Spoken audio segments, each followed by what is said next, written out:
안녕하십니까. 하야냐 망명이냐 탄핵이냐의 제5화에서 촛불혁명 이야기가 나올 때 혁명이란 한자가 어디서 온 것이냐 하는 그런 설명을 했는데 그게 좀 재미있다는 분들이 있었습니다. 그래서 한때 갑골문을 좀 연구한 일도 있었기 때문에 오늘은 갑골문을 통한 한자 이야기를 좀 더 해볼까 합니다. 우선 우리의 뿌리가 되는 조상 조자부터 시작하기로 하죠. 조상조. 이 글자의 어원에 대해 어떤 해설을 보니까 보일 시자와 또 차자를 합친 형성자라고 했던데 그 말은 맞지만 문제는 그게 왜 조상 또는 할아버지란 뜻이 되느냐 이겁니다. 우선 보일 시자에 보인다는 뜻은 나중에 생긴 거고, 원래는 제단 있잖아요. 무덤 앞에 설치된 그 제단을 스케치한 그림에서 생겨난 글자예요. 시자가 제단하고 비슷하죠.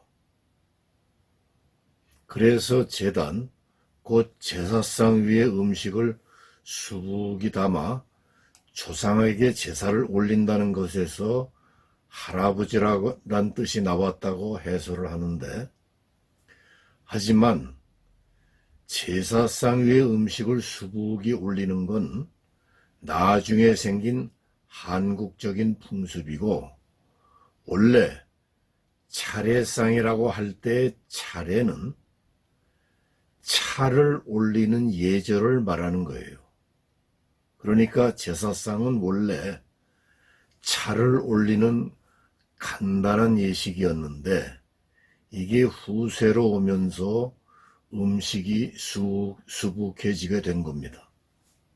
그렇다면 제사상 위에 음식을 수북이 담아 제사를 올리는 데서 할아버지란 뜻이 나왔다는 설명은 엉터리라는 얘기죠.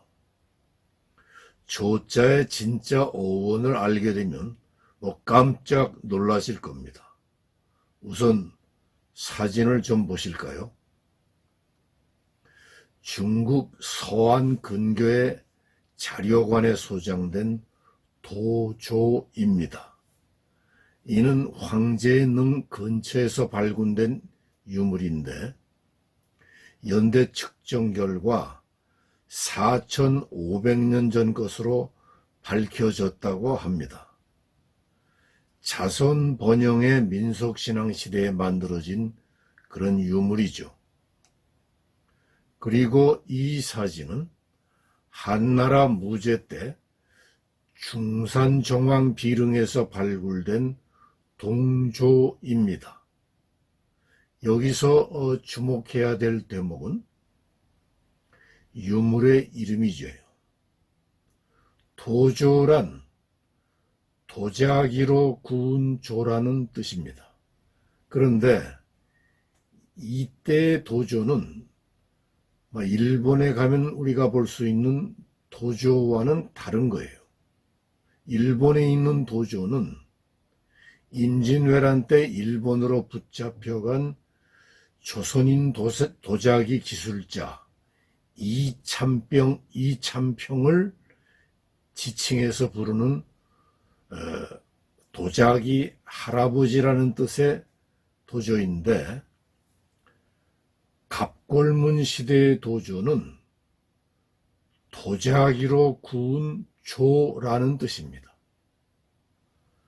그래서 도자기로 구웠다는 뜻의 도자를 제하면 이 유물의 실제 이름은 조예요.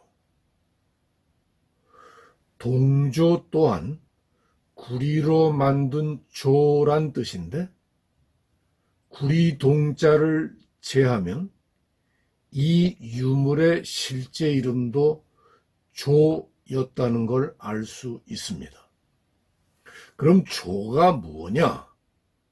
사진을 다시 한번 보실까요? 아시겠어요? 현재 중국인들은 죽었다 깨어나도 왜 남자 심볼을 조라 불렀는지 그 까닭을 알지 못하죠. 뭐 중국 발음으로는 주하고 발음을 한다 그래요. 하지만 우리 한국인은 곧 압니다. 뭐 이 강의에서 내가 직접 발음할 수는 없지만 한국인이라면 누구나 남자의 심볼을 가리키는 그 비속어를 압니다. 조자에 받침이 있는 발음. 네, 바로 그거죠. 그 발음이 조상조자의 원래 발음인 거예요. 여기서 의문이 듭니다. 왜 그 말이 한국어에만 남아있는 거냐? 그 이유는 동이족이 만주와 한반도 쪽으로 이동을 했기 때문인데 이 강의의 테마가 아니고 또 그걸 설명하자면 좀 장황해지니까 자세한 설명은 피하기로 하겠습니다만은 갑골문은 그 발음을 살펴보면은 사실은 현재 한국어와 같다는 게 많아요. 지금의 중국어와 다르고 우리 한국어와 같은 게 많다는 점만 우선 지적을 해두고 넘어가겠습니다. 예를 들어서 이자의 경우 큰 활을 들고 있기 때문에 오랑캐 이자가 되었다는 식의 설명을 하지만 사실 갑골문에 보이는 이자는 우리말의 이이, 저이 할 때의 그 이를 표기한 글자예요. 그러니까 이 사람, 저 사람 할 때의 그 이, 본래는 그러니까 그게 사람이란 뜻인데 나중에 동이족을 만주와 한반도 쪽으로 밀어낸 하족, 나중에 한족이 중원을 차지하게 되면서 중원 밖에 있는 사람들은 다 바바리언이다, 오랑캐다라고 하여서 동쪽에 있는 사람은 동이, 서쪽에 있는 사람은 서융, 남쪽에 있는 사람은 남만, 북쪽에 있는 사람은 북쪽으로 표시하게 되는데 여기서 이, 융, 만, 적은 모두 오랑캐라는 뜻이 되는 거죠. 얘기가 좀 옆으로 샜는데 아무튼 여기서 중요한 점은 중국 서안의 왕릉 자료관에 있는 도조나 중산정왕 비릉에서 발굴된 동조와 같은 그림 문자가 실제로 존재한다는 사실이에요. 우리가 한자의 원뜻을 알려면 그 초기 글자인 갑골문을 살펴봐야 합니다. 한자는 본래 은나라 때 거북이 배딱지나 소의 어깨뼈 위에다 칼로 새겨놓은 갑골문이 가장 먼저 생긴 글자이고 그걸 좀 변형해서 청동기 그릇에 새겨놓은 글자가 오른쪽 사진에 보이는 것과 같은 금문이고 그 다음이 진시황 때 생긴 소전, 그리고 진나라 때 간수들이 사용하던 예서를 거쳐서 지금 우리가 사용하는 해서로 정착을 한 것인데 사진의 도조나 동조와 같은 모양과 같은 갑골문이 실제합니다. 어떻습니까? 사진에 보이는 도조나 동조와 모양이 거의 비슷하죠. 표현의 솔직함과 자유로움은 고대인을 따라잡기 어려운 것 아니냐는 생각이 듭니다. 그들은 신체의 일부를 자연으로 생각을 했던 거고, 또 나중엔 민속신앙의 영역으로 간주를 했기 때문에 부끄러움이 없었던 거예요. 그런 환경 하에서 고대인들은 조가 자기들의 근원이요, 조상이며 할아버지라고 생각하고 제사까지 지내게 되었던 거예요. 그런 흔적은 갑골문 다음 시대의 고대 글자에서 엿볼 수가 있습니다. 갑골문 경우에는 남자의 심볼만 그려져 있지만 금문에 오면 남자의 심볼 왼쪽에 또 차자로 변모하고 있죠. 그 차자 옆에 제단을 스케치한 시자의 초기 글자를 추가했는데, 이는 남성 심볼이 제사를 지내야 하는 존재, 곧 조상이 된다는 뜻입니다. 민속신앙이죠. 자선 번영의 기원 속에서 생식기 숭배 사상이 형성되었던 겁니다. 세 번째 소전에 오면 제단 모양이 현재 시자로 좀 분명해졌고, 네 번째 해서에 와서 이를 더 다듬은 조상조자로 정착을 했습니다. 참으로 놀랍지 않습니까? 할아버지 조자, 조상조자의 유래가 우리 신체 일부였다는 걸 알고 나면 말이죠. 이 글자는 할아버지를 뜻하는 조부, 선조를 뜻하는 조상, 최초의 조상을 뜻하는 시조 등과 같이 활용이 됩니다. 아비부. 아비부자는 어디서 온 걸까요? 손에 회초리를 들고 있는 모양을 본떠 만들었다는 그런 해설이 있더군요. 때때로 회초리를 때리면서 자식들을 가르치고 이끌어왔다는 옛 아버지의 모습을 상징한 것이라면서, 하지만 이런 해설은 현재 글자 모양을 보고 자기 나름의 상상의 나래를 편 거죠. 회초리는 무슨 회초리입니까? 다음 청동기 그림을 보시죠. 인충이 드문 고대 사회는 인구 증식을 위한 자선 번영이 최대의 미덕이었어요. 그래서 고대 동양인뿐 아니라 세계 여러 민족들에게도 남자 생식기를 숭배하는 그런 민속신앙이 있었습니다. 이 청동기 그림의 왼쪽 삼지창은 손을 가리키는 부호예요. 사람의 손가락 모양을 간략히 스케치한 그림이죠. 손 숫자도 이 손가락 그림에서 온 겁니다. 가운데는 남자 생식기, 오른쪽은 자손 번영을 기원하는 여자 그림이에요. 한자에서 무릎을 꿇고 있는 사람은 대개 여자를 가리켜요. 아무튼 이 같은 청동기 그림을 간략히 스케치한 것이 바로 갑골문입니다.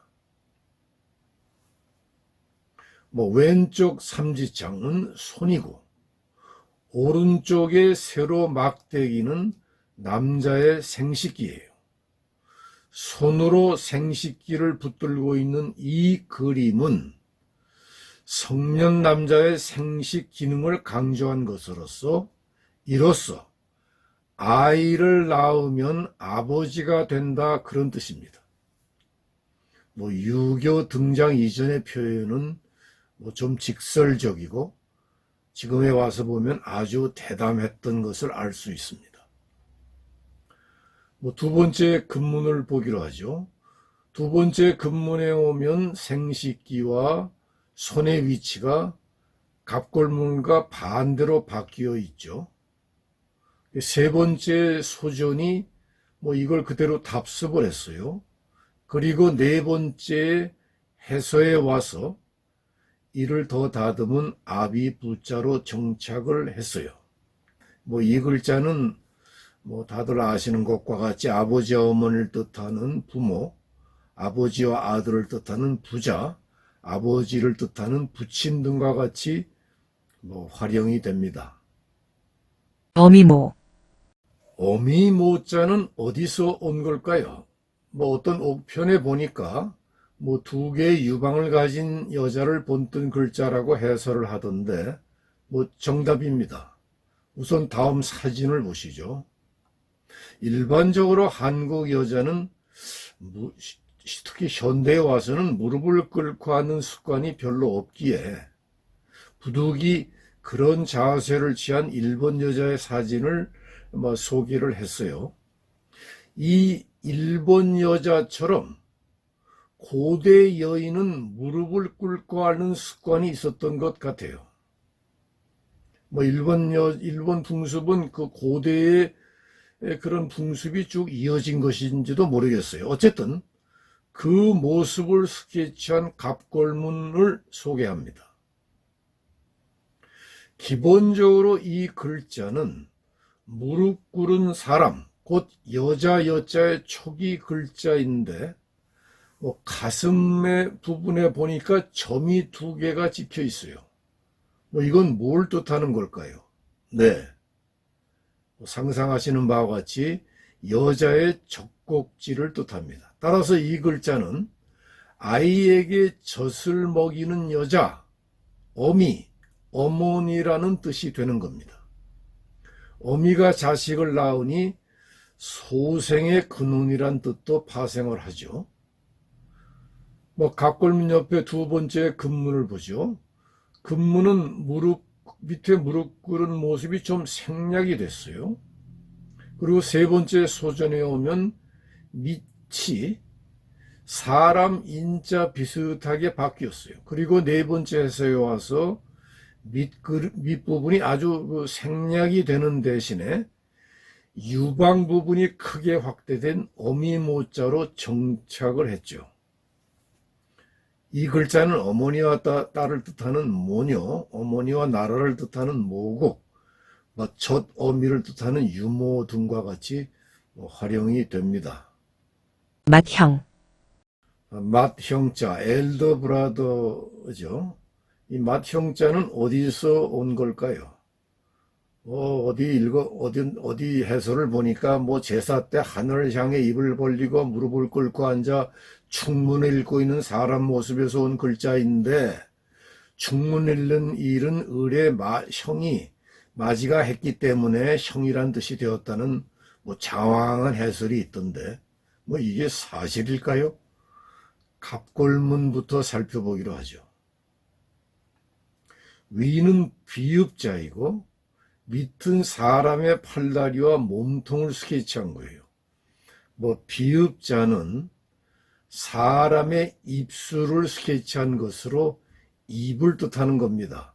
나중엔 이 비읍자가 미음자, 곧 입구자로 바뀌게 되는데, 이는 무엇을 스케치한 그림일까요?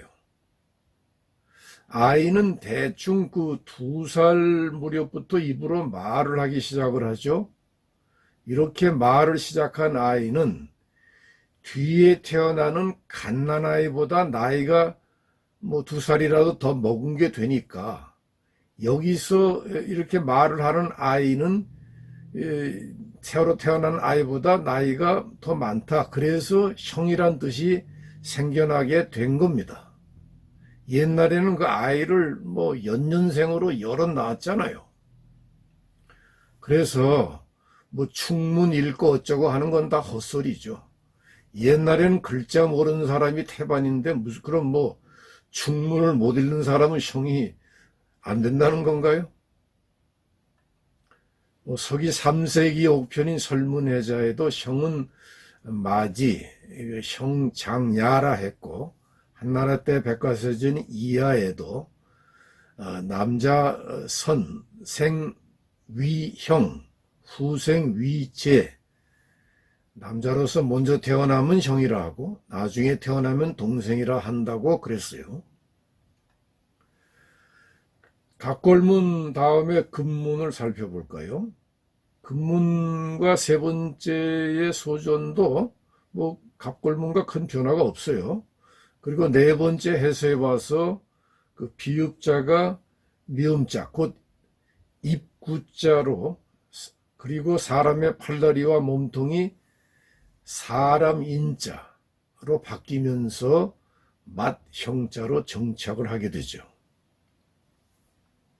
이 글자는 언니의 남편을 뜻하는 형부, 형의 아내를 뜻하는 형수, 형과 아우를 뜻하는 형제 등과 같이 활용이 됩니다.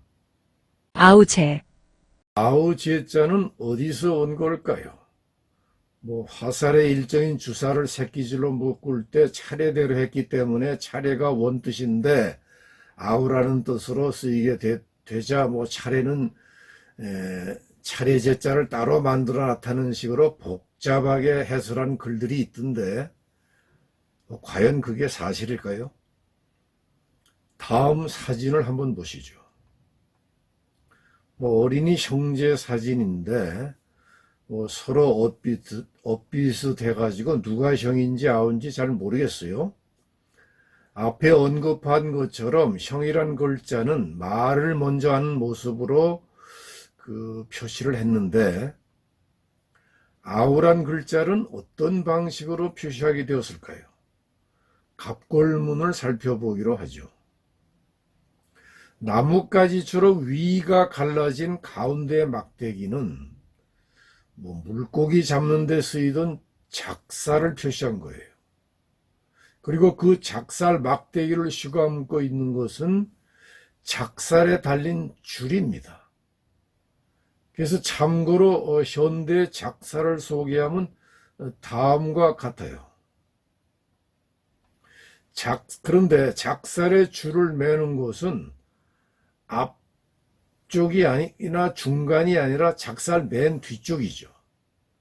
이렇게 작살대와 작살대 끝에 맨 줄을 그린 부호로 뒤에 태어난 사람, 아우, 제자의 뜻을 표시하게 되었다는 거예요. 그래서 아우 제자가 생겨나게 된 건데 갑골문 다음에 두 번째 금문을 보기로 하죠. 갑골문보다 작살이 가지치기가 좀 한 일자 비슷하게 이렇게 숫자 일자 비슷하게 간소화되었고 세 번째 소전에 오면 다시 갑골문 비슷하게 바뀌었다가 그리고 네 번째 해서에 와서 이를 좀 더 미적으로 다듬은 아우제자로 정착을 했어요. 이 글자는 아우의 아내를 뜻하는 제수, 형과 아우를 뜻하는 형제, 아드님을 뜻하는 자제 등과 같이 활용이 되죠. 오늘 강의는 이걸로 마치겠습니다. 한자 이야기는 다음에도 계속됩니다. 오늘 강의를 재미있게 보셨다면 좋아요와 구독을 눌러주시고 알람 설정을 해주세요. 영상 제작에 큰 힘이 됩니다.